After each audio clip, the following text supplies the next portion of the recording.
దానం నాగేందర్ గారు. అంటే thank you sir.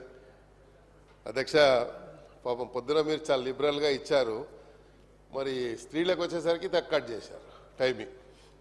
వాళ్ళకు కూడా ఆపర్చునిటీ ఇవ్వండి, కొత్త వాళ్ళకి ఇవ్వండి అధ్యక్ష. కాకపోతే కొంచెం ఈ సీరియస్ మ్యాటర్ కాబట్టి నేను మాట్లాడాలనుకున్నాను. మా నియోజకవర్గంలో అధ్యక్ష 2-3 ఈద్గా గ్రౌండ్స్ ఉన్నాయి. ఒకటి ఎంఎస్ మక్తాలో ఉంది, ఒకటి బంజారాహిల్స్లో ఉంది.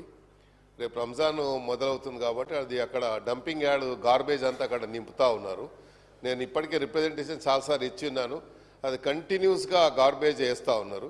అదేవిధంగా కింగ్కోటిలో షేర్ గేటు కింగ్కోటిలో సివరేజ్ లైన్ అనేది గత 6 మాసాల నుండి ఓవర్ఫ్లో అవుతూ ఉంది మెయిన్ రోడ్ మీద, ఎగ్జాక్ట్లీ కింగ్కోటి హాస్పిటల్ ముందు. ఎందుకంటే ఆ పక్కనే పెద్ద మసీద్ ఉంది. అదే ఇది కూడా చాలా సీరియస్ మ్యాటర్ అధ్యక్ష.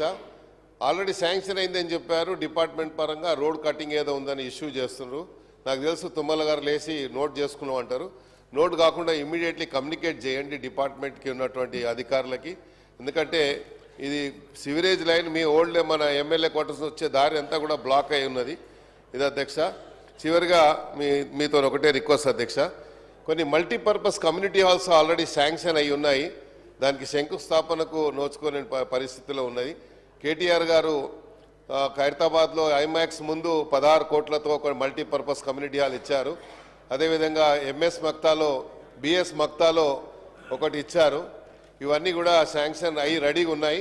దయచేసి అది కూడా త్వరలో ప్రారంభించాలని మా హైదరాబాద్ సిటీ ఇన్ఛార్జ్ మంత్రి గారికి ఇది కమ్యూనికేట్ చేయాలని కోరుతాం. థ్యాంక్ యూ అధ్యక్ష. అధ్యక్ష, నాగేంద్ర గారు సీరియస్గా చెప్పారు కాబట్టి సీరియస్గానే కమ్యూనికేట్ చేస్తాం.